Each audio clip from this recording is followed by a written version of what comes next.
Papito Dios, gracias porque nosotros ya sabemos y así vivimos para ti. Y la cita es contigo, Señor, contigo, y tú mira nuestros corazones.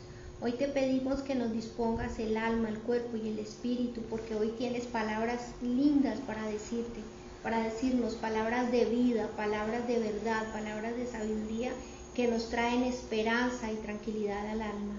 Te pedimos por los que han de entrar, Señor, fortalécelos, por las personas que se comprometieron contigo, Señor, para que poco a poco vayan entrando. Sácales todo su cansancio, sus problemas, sus obstáculos, ayúdales. Bendecimos este momento y comenzamos en tu precioso nombre pidiéndote que nos hables y nos des entendimiento. Gracias, Señor Jesucristo. Amén. Amén. Amén. Hoy entramos al capítulo 3 de Apocalipsis con el mensaje a Sardis.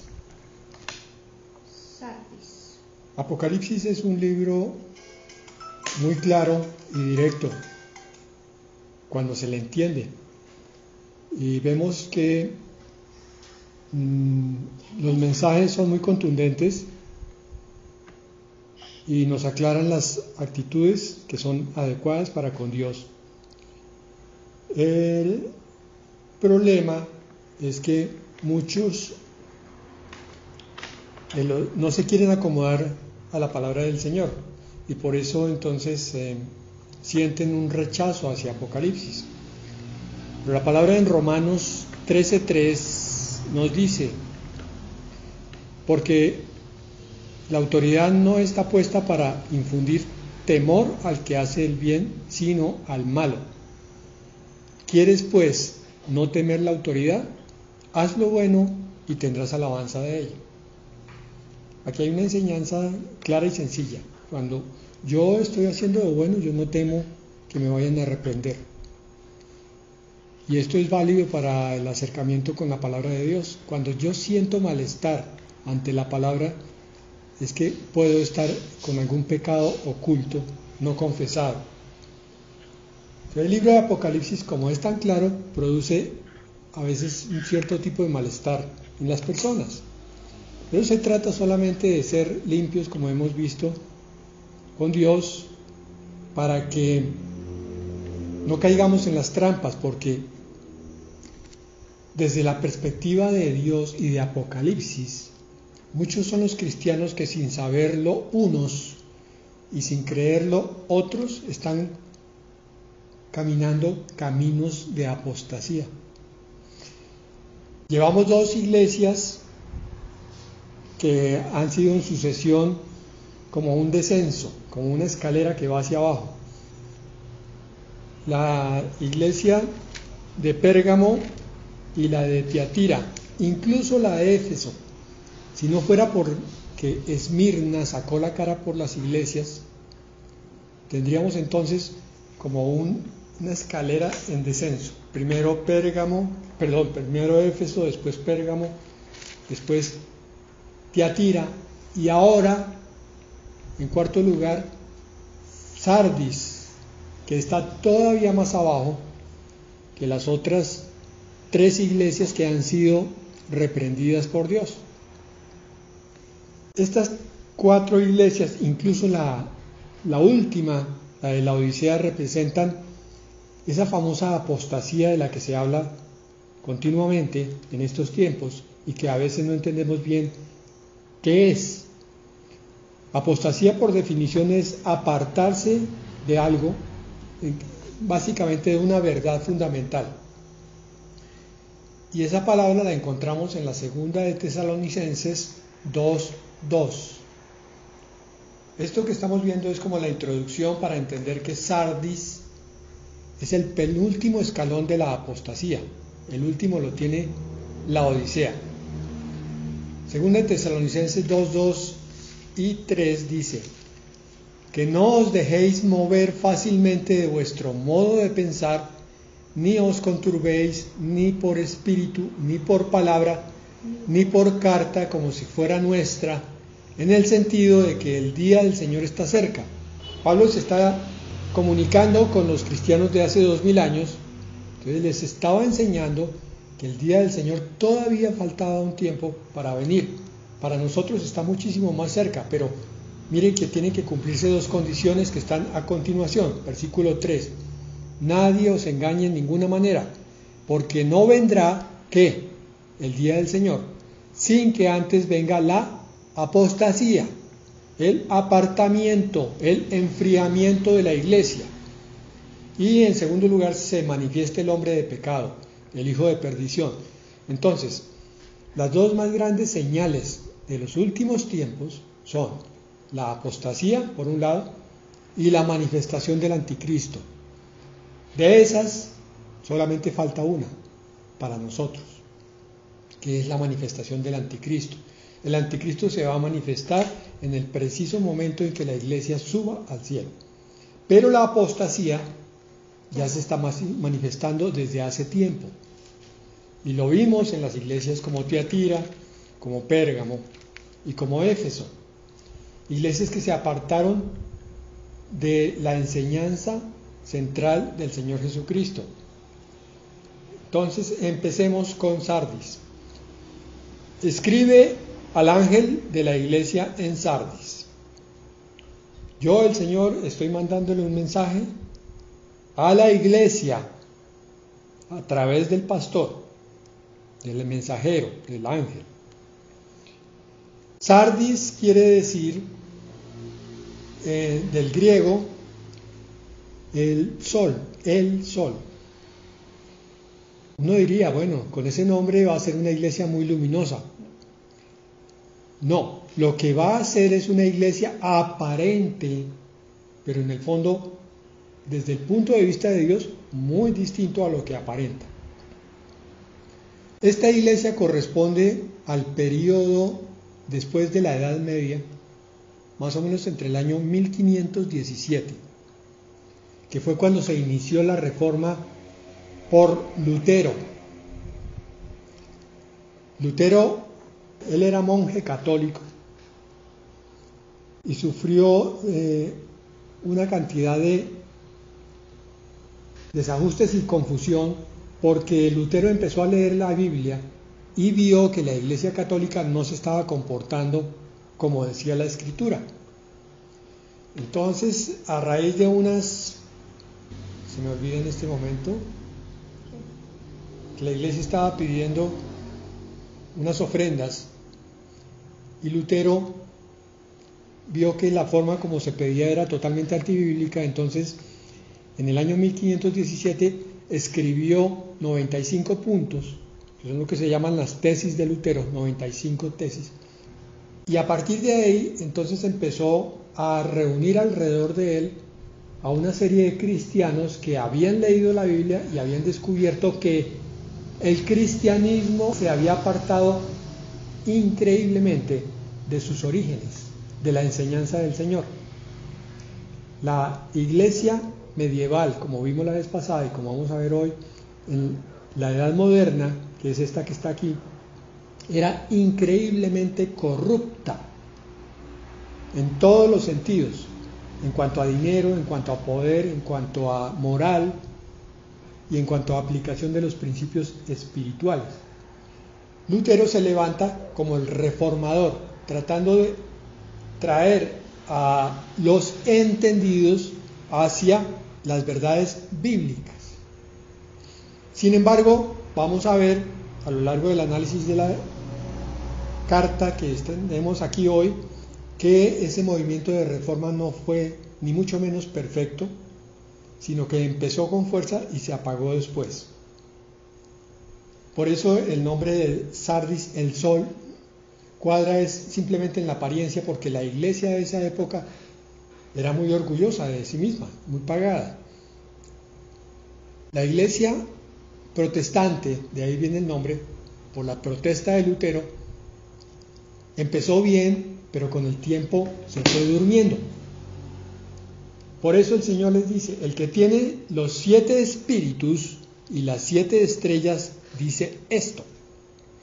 El Señor Jesucristo se le presenta a la iglesia de Sardis como un modelo, el modelo como el Hijo de Dios que vivió lleno del Espíritu, modelo para todo cristiano, no solamente para unos pocos, sino que todos debemos llegar a la plenitud del varón perfecto, que es el Señor Jesucristo. Ese es nuestro mandato, es el sentido de la congregación. Es para eso que nos congregamos y leemos la palabra de Dios, para que la palabra con el Espíritu Santo nos transforme a esa imagen. Y Él se presenta aquí precisamente así: el que tiene los 7 espíritus de Dios, o sea, la plenitud del Espíritu. Ustedes recuerdan que el Señor Jesucristo, para iniciar su ministerio, que fue cuando se bautizó en el Jordán, fue lleno del Espíritu Santo. Y Él echaba a los demonios por el poder del Espíritu Santo. Él hablaba la palabra de Dios por el poder del Espíritu Santo. Siempre buscaba la presencia de Dios y del Espíritu para que en su carne tuviera la plenitud de su poder y ministerio. De la misma manera debe ser el cristiano, el verdadero cristiano. Yo no estoy hablando de los falsos. El verdadero cristiano busca llenarse del Espíritu, lo mismo que lo hacía el Señor Jesucristo, a través del estudio de la palabra y a través de la comunión con el Señor. Se presenta entonces también como el que tiene las 7 estrellas, o sea, como el Señor de las iglesias, porque esta iglesia no estaba siguiendo el camino que Cristo le había establecido. Consecuentemente, la congregación toda necesitaba al Espíritu Santo para reavivarla. Y muchos son los estudiosos que dicen que la iglesia actual necesita un avivamiento del Espíritu Santo. ¿Por qué? Porque son demasiados los cristianos incrédulos, porque son demasiados los cristianos tibios, porque son demasiados los cristianos que no tienen comunión íntima, cercana con Dios, porque son demasiados los cristianos que no estudian la palabra.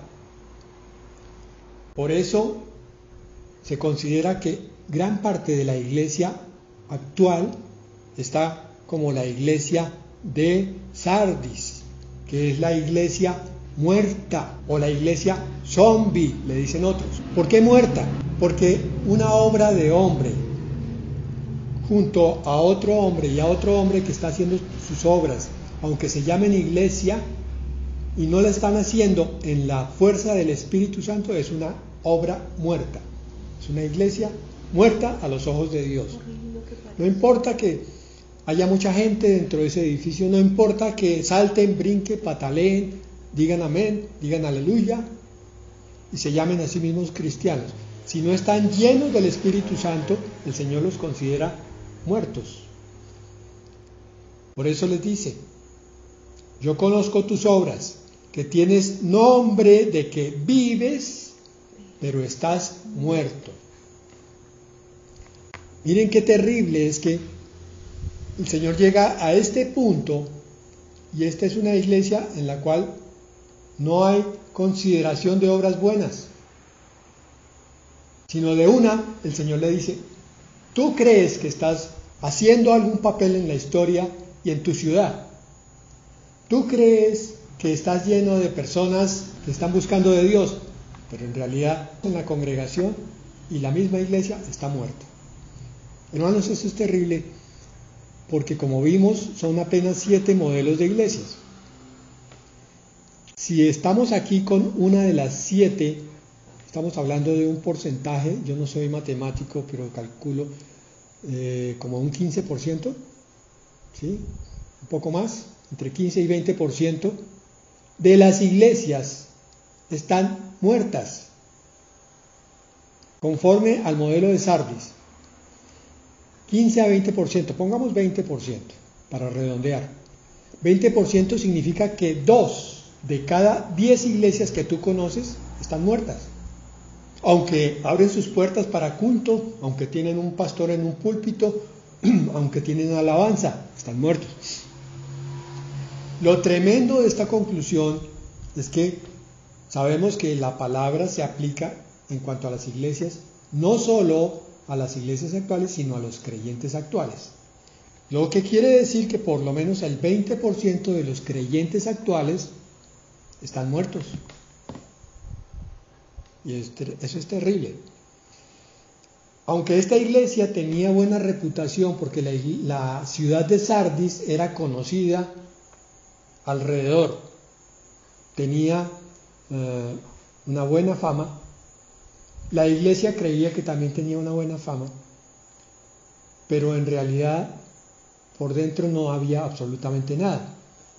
Como esta iglesia se cree viva, aquí el Señor se lo dice, tienes nombre de que vives y estás muerto, también es una prefiguración de la hipocresía que hemos estado analizando continuamente desde la iglesia de Pérgamo. Amén.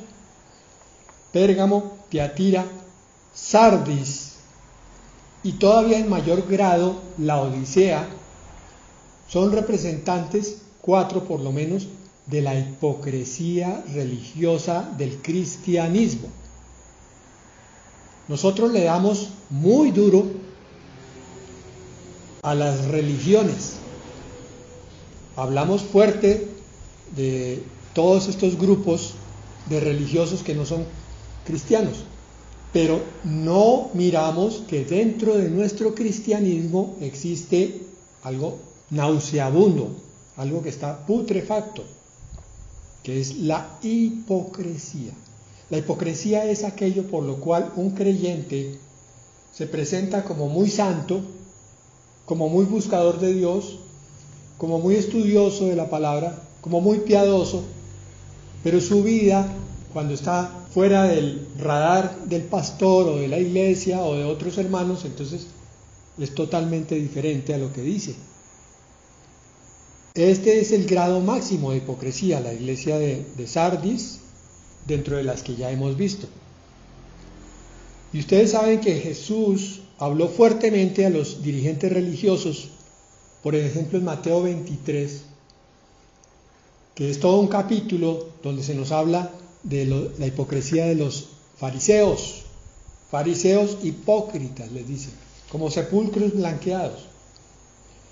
Y eso que parece que hubiera sido una anécdota de la vida del Señor Jesucristo, no lo es. Es la descripción formal de una epidemia, de una enfermedad solapada, que está por debajo de cuerda, que llena la vida cristiana de este mundo.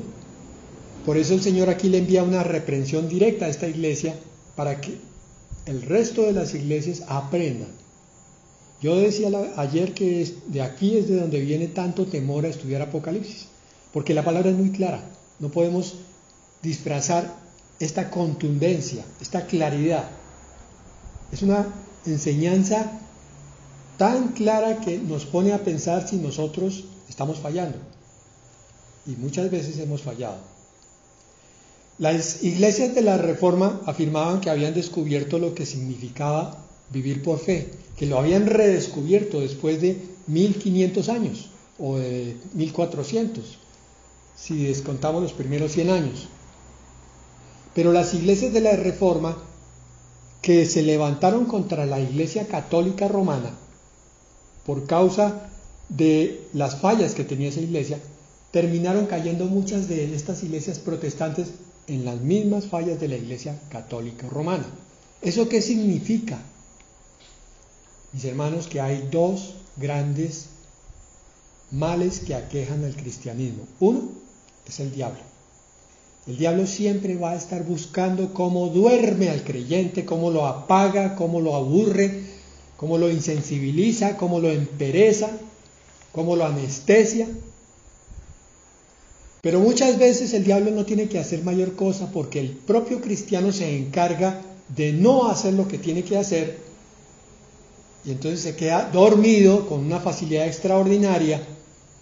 Y si no hablamos de dormido, pues quizás hablamos de distraído. Es el cristiano que no tiene ni idea de las verdades fundamentales de la palabra de Dios, entonces el diablo viene y le pone las trampas y él cae redondito en esas cavernas de oscuridad. La Iglesia Católica Romana había cometido muchos abusos, muchos errores y mucho formalismo. Y la Iglesia cristiana empezó a caer exactamente en lo mismo. Y si ustedes ven iglesias hoy, van a ver lo mismo. abusos con respecto, por ejemplo, a los diezmos y las ofrendas, el abuso que tienen muchos pastores que son dictadores de sus iglesias, errores doctrinales en las iglesias. Yo no creo que haya una iglesia que se salve de no tener al menos un pequeño error, pero estamos hablando de los grandes errores que es por interpretación egoísta y acomodada de la iglesia para sacar ventaja de algo que está en la palabra de Dios. Y el formalismo, o sea, el ritualismo, son los cristianos que repiten vez tras vez las cosas sin poner el corazón ni el espíritu. Entran a una rutina repetida, pero la cumplen como si fueran soldados reclutados que tienen que estar firmes porque les toca y si no van para el calabozo, pero que en ningún momento están llenos en su corazón de amor o de anhelo por ese Dios. Te recuerdo, hermano y hermana, que el anhelo de Dios, el fuego en el corazón, es algo que tú le puedes pedir a Dios en cualquier momento, y si lo pides con corazón sincero, el Señor te lo da. Amén. ¿Qué es la pereza cristiana? La pereza cristiana es una decisión. ¿Qué es la indolencia cristiana? También es una decisión. ¿Qué es la falta de entendimiento cristiano? También es una decisión.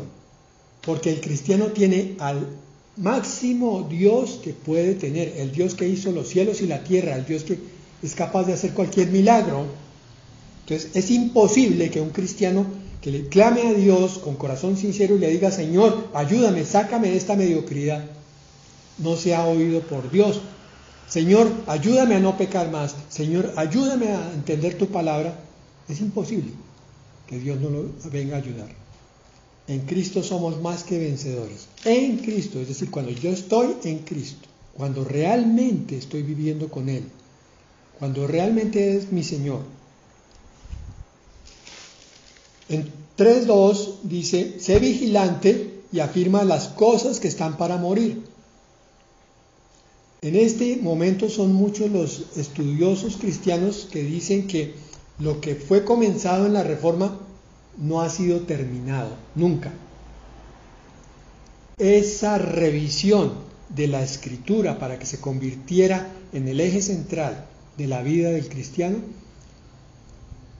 se ha iniciado muchísimas veces y nunca se ha culminado. En Apocalipsis 16:15 nos dice en la Biblia al día: cuidado, vengo como un ladrón, dichoso el que se mantenga despierto, conservando su ropa, no sea que ande desnudo y pase vergüenza por su desnudez. La vestidura blanca, como vamos a ver adelante, son las acciones justas de los santos por causa de estar llenos de Cristo. O sea, Cristo es el único justo. Y cuando Él está en el corazón del cristiano sincero y real, ese cristiano empieza a dejarse llevar y a hacer las obras que Cristo quiere que sean hechas. Ya no son obras de hombre, ahora son las obras de Dios en las manos humanas, porque Cristo dirige la vida. Pero dice aquí claramente: ten cuidado, yo vengo como un ladrón, el ladrón viene de tal manera que nadie se da cuenta, y cuando entra, coge lo que necesita y se lo lleva. Por eso, bienaventurado el que esté vigilando, el que esté despierto, el que esté con el sentido y el propósito continuo. Señor, manténme abierto a tu palabra, Señor, yo la voy a estudiar todos los días, aunque sean de a poquitos, para que esa palabra me transforme, Señor. Voy a orar, Señor, para que mi espíritu esté contigo y para que los míos estén contigo. Yo me pregunto cuántos cristianos tibios oran por sus seres amados, por su papá, por su mamá, por sus hermanos, por sus hijos, para que sean salvos. No oran. Amados también, los que... No oran porque están muy ocupados con sus sensualidades, con sus caprichos, con sus deseos. Con mayor razón nunca van a orar por los perdidos, por aquellos que no conocen, ni siquiera por los vecinos. Pero un cristiano espiritual tiene en su corazón la carga del Señor Jesucristo. Él coloca una carga en el corazón y le dice, es necesario que ores por los que están necesitados, por aquellos que están perdidos. Ora por tu familia para que sea salva. El cristiano siente esa voz en su interior y siente la urgencia y la necesidad y va a orar. Es una vida totalmente diferente la del cristiano carnal a la del cristiano espiritual. Por eso, cuidado, vengo como un ladrón, dice el Señor.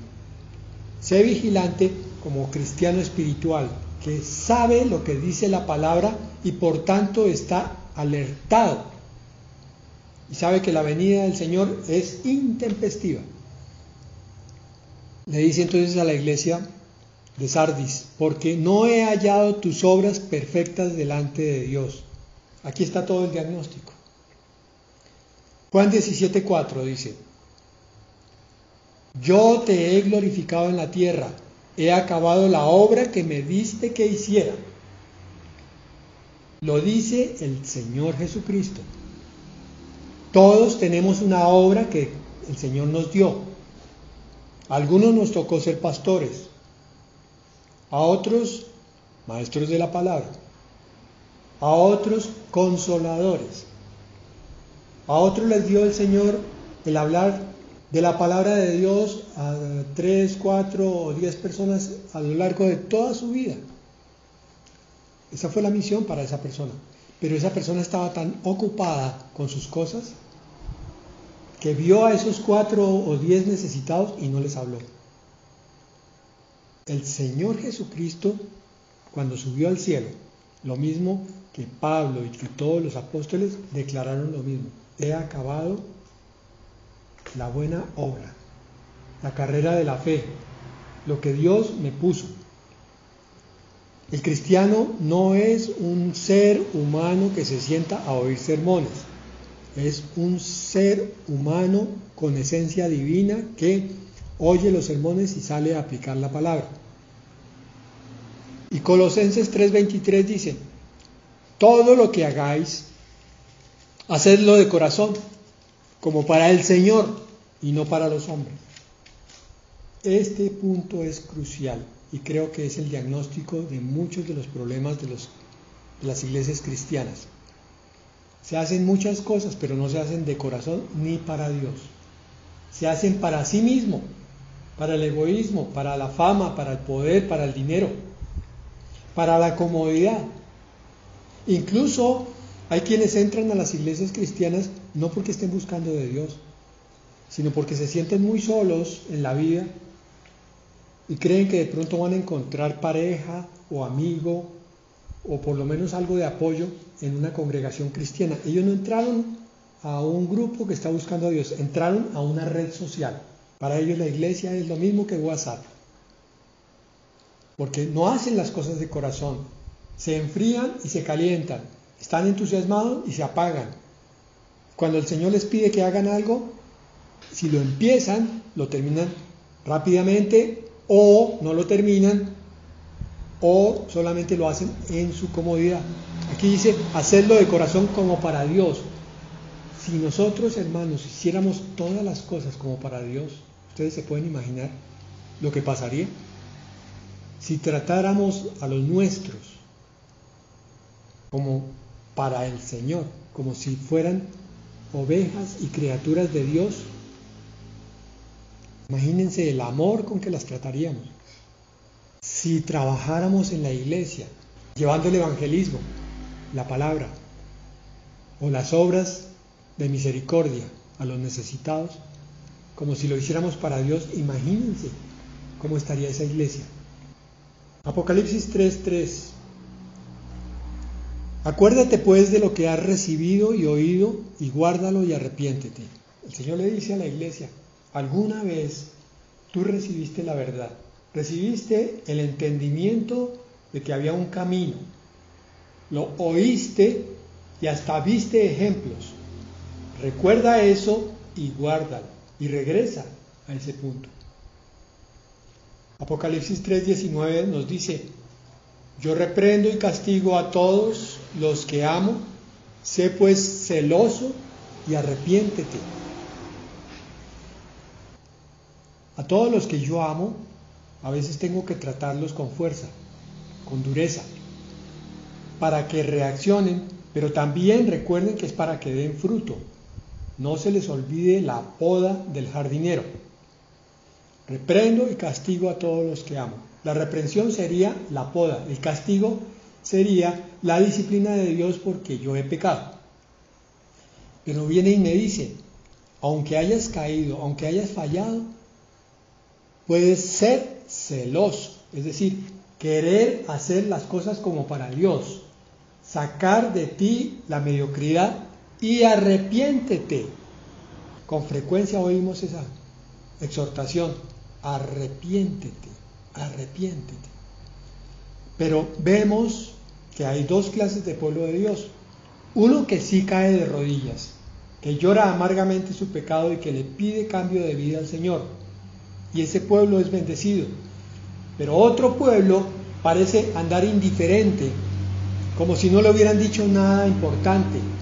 Arrepiente, sí, otra vez la palabra, la misma palabrita de siempre. Pero ¿de qué tengo que arrepentirme yo? Yo no soy malo, yo no he matado, no he robado. Hermanos, es triste cuando nos enteramos que personas que se congregaron con nosotros en alguna época, ahora conocemos que por haber rechazado la exhortación inicial, en este momento están en franco pecado y están tratando de inducir a pecado a sus propios hijos y familia. Y una vez estuvieron oyendo la exhortación, y una vez, en cualquier momento oyeron esta palabra, arrepiéntete. ¿Pero qué hicieron? No se arrepintieron. Y como no se arrepintieron, el corazón se endureció, la conciencia se cauterizó, y el diablo ahora está tomando control de esos que una vez dijeron que eran hijos de Dios, y los está convirtiendo en instrumentos de pecado a esos que alguna vez estaban reuniéndose alrededor de la palabra. En nuestros 26 años son muchas las personas que hemos visto que no han querido oír la exhortación y hoy están en un grave estado. Por eso el Señor los está no solo exhortando, sino castigando. Pues si no velas, vendré a ti como ladrón, y no sabrás a qué hora vendré sobre ti. Algunos estudiosos dicen que todas las iglesias, o la gran mayoría de las iglesias protestantes, están muertas. Yo me atrevería a pensar algo similar, puede que no tanto como todas ni la mayoría, pero sí muchas. Estas iglesias no se van a percatar cuando el Señor venga como ladrón, porque están dormidas en sus cosas, en sus intereses materiales. Lo mismo que los cristianos que están en esas iglesias. Porque el Señor se manifiesta en secreto a los que le buscan.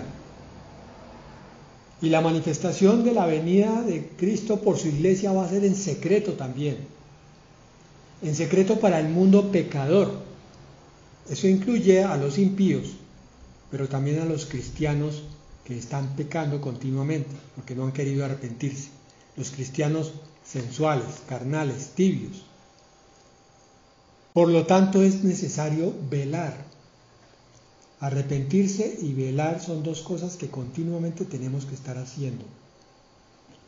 Si de pronto llevas unos cuantos buenos días, 15 días, 20 días, sin caer en ningún pecado, la palabra te exhorta igual. No dejes de velar, porque cuando creemos que estamos muy limpios y muy integrados con el Señor, a veces sin darnos cuenta cae sobre nosotros el orgullo y el diablo lo percibe fácilmente y viene y nos pone la zancadilla.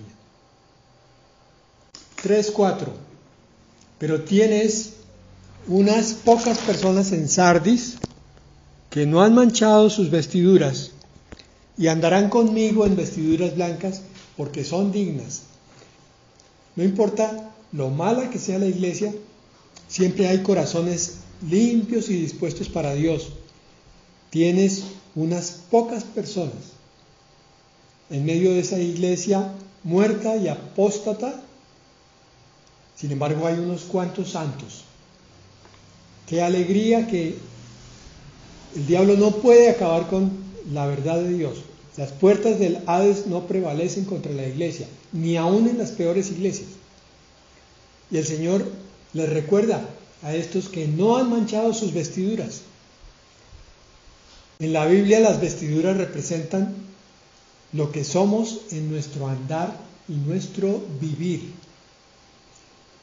La vestidura es algo externo, ya dijimos, y la presencia de Cristo es investidura porque es interna. Entonces tenemos la gracia de Cristo en nuestro interior y las vestiduras blancas en nuestro exterior. El Señor cuida de la presencia de Jesucristo en nuestra vida, su gracia. Pero nosotros somos los que debemos cuidar de nuestras vestiduras, presentándoselas al lavandero continuamente. ¿Por qué blancas? Todos hemos tenido la experiencia de que cuando nos ponemos algo blanco, ojalá que sea de pies a cabeza, vamos a andar todo el día con mucho cuidado. ¿Dónde nos vamos a sentar? ¿A qué nos vamos a arrimar? Porque ya sabemos por experiencia que la ropa blanca se ensucia con una facilidad impresionante, se mancha. Por tanto, cuando tenemos vestido blanco, debemos redoblar el cuidado. No han manchado sus vestiduras los que están vigilantes, los que me buscan de todo su corazón. Ellos, dice allí, andarán conmigo en vestiduras blancas porque son dignos. El color blanco no solo simboliza la pureza, sino también la aprobación del Señor.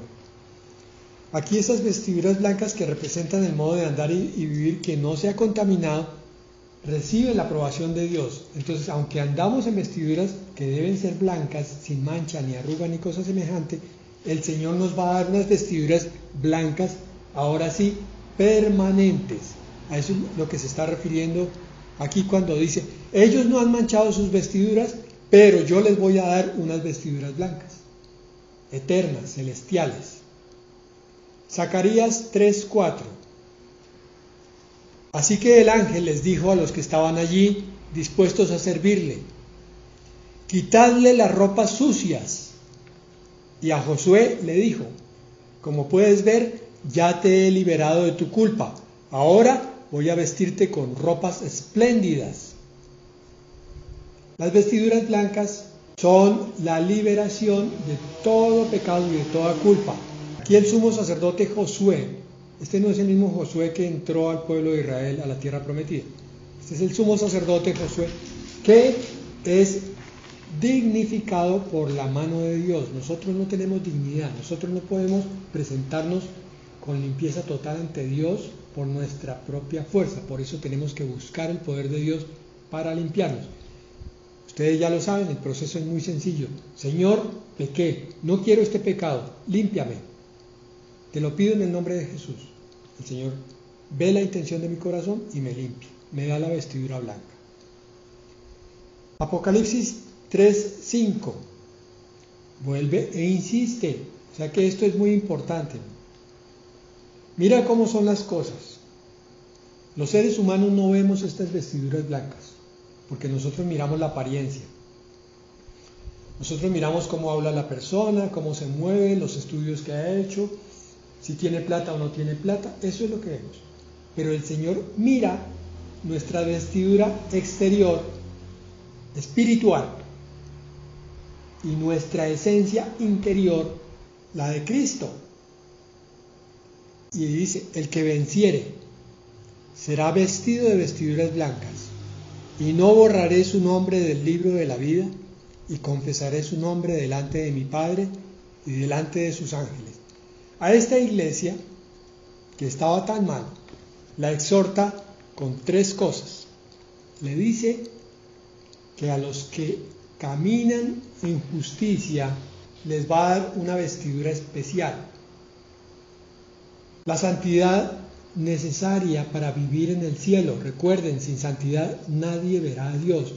Nadie lo puede ver, nadie puede vivir con Él si no está en santidad. Por eso recibimos estas vestiduras, para poder estar cerca de Él por toda la eternidad. El que venciere, dice, para recibir esas vestiduras blancas, es el que se sobrepone a todas las dificultades de la vida cristiana. Se sobrepone a todos los obstáculos que nos ponen los incrédulos, que nos ponen los cristianos tibios y que sobre todo nos pone Satanás. Y a los enemigos, que son principalísimamente espirituales, porque no tenemos guerra contra carne y sangre, sino contra los espíritus de maldad y de iniquidad. Cuando vemos que alguien se pone furioso con nosotros, debemos mirar esa guerra espiritual y saber que no es esa persona que está empeñada en sacarnos a nosotros de casillas, sino que es el diablo que la está moviendo. Tenemos que ser vencedores en todas esas batallas. Vencer el cansancio de la vida cristiana, porque hay momentos en los cuales el diablo viene a decirte qué sentido tiene que usted se congregue, que oiga tanta palabra y mire, está igual, no ha crecido, no ha recibido las bendiciones de Dios, no ha sido prosperado. Por eso es claro que la palabra nos enseña a que andamos por fe y no por lo que oímos, no por lo que vemos, mucho menos por los pensamientos que nos llegan que no tienen nada de bíblicos. Y a propósito de lo que estoy diciendo, lo que uno tristemente ve es que muchísimos cristianos se dejan guiar es por lo que piensan y por lo que sienten, pero no por lo que creen. ¿Por qué pasa eso? Porque no conocen la palabra, porque no la estudian, porque no están en comunión con Dios, porque no tienen vestiduras blancas, porque no creen la palabra de Dios. Si alguien me dijera, ¿usted puede definir cuál es el principal problema de la iglesia cristiana actual? Con mi esposa diríamos los dos al tiempo: la iglesia cristiana de hoy no cree en Cristo, no cree en lo que Él dice, no cree en su palabra, la oye 1 y 10 y 100 veces y no la pone por obra, no cree, se la endosa a los otros, los demás sí tienen que vivir en santidad, pero el creyente no. Claro, después va y se queja, como siempre digo: ay, es que no me ha bendecido, esto es muy difícil, no, es que no sé qué me pasa. Por Dios, cristianos incrédulos, pero llorones. Esa sería la definición de la iglesia de Sardis, y la iglesia que está siendo incluso invitada a grandes convenciones. El que tiene oídos, oiga lo que el Espíritu dice a las iglesias. Entonces, en resumen, mis hermanos, somos muy propensos a hacer lo poco, a hacer lo mediocre, a hacer lo cómodo. Eso cuando no hacemos lo malo o lo engañoso. Cuando empecemos a aceptar eso, que nuestra naturaleza, nuestra tendencia es siempre hacia lo malo, empezaremos a encontrar el remedio. Porque cuando descubrimos esa tendencia y no la queremos más, es cuando levantamos nuestros ojos al cielo y le decimos: Señor, necesito tu gracia sobre mí. Porque de otra manera, cuando tenemos esa propensión, no nos gusta que nos digan qué es lo que debemos hacer. No nos gusta que la palabra venga y nos diga: di la verdad, sé valiente, confiesa a Cristo. No nos gusta que nos ordenen eso. Ni siquiera aún ante la amenaza de las consecuencias desastrosas sobre nuestra vida presente, sabiendo que lo que el hombre siembra, eso cosechará. Pero lo que sí debe quedar claro a raíz de estas cartas es que el Señor promete siempre la ayuda de su Espíritu. Por eso dice: oiga lo que el Espíritu dice a las iglesias. No solo oiga, sino crea. Y cuando crea, va a haber la obra poderosa del Espíritu Santo levantando hasta las piedras. Él promete la ayuda de su Espíritu a todos los que humildemente estén listos a oír y a arrepentirse. No hay ni uno solo, hermanos, de nosotros que no haya fallado. Pero solamente puede continuar en el camino del Señor aquel que se arrepiente. El camino es estrecho, por eso es difícil, por eso es para valientes. Y la valentía tiene una seria implicación con la sinceridad. Aquí el Señor entonces le dice a esta iglesia que debe tener una intención limpia. Y entonces Él los limpiará. Si nosotros nos encargamos de entender una cosa, que es que la iglesia no la hace solamente el pastor, sino cada una de las ovejas que se congrega, entenderíamos cuán importante es tomar cada uno la determinación de ver cómo va a construir o qué iglesia va a construir. ¿Qué iglesia quiere? ¿Una iglesia apagada, dormida, pecadora? ¿Una iglesia que le diga mentiras? ¿Una iglesia que no llegue al final? ¿O quiere una iglesia donde la palabra a veces golpea duro, pero levanta? Una iglesia que sana, una iglesia que hace resucitar los muertos. Y esa iglesia se forma por un pastor que hable la verdad y por una congregación que quiera oír la verdad y que la quiera vivir. Tendremos entonces una iglesia verdadera. Por el contrario, un pastor que quiera enseñar mentiras para sacar ventaja, ya sea, económica, de poder o de fama, una oveja que no quiera que le digan palabra muy dura porque su conciencia le está molestando, entonces busca un pastor que le diga medias verdades y verdades suavecitas. Entonces tenemos una iglesia hipócrita y mentirosa, por más de que tenga forma de iglesia. Con esto te estoy diciendo, y por favor enséñaselo a otros, que tu actitud es la que marca la clase de iglesia que vas a tener. Todos somos responsables de todos.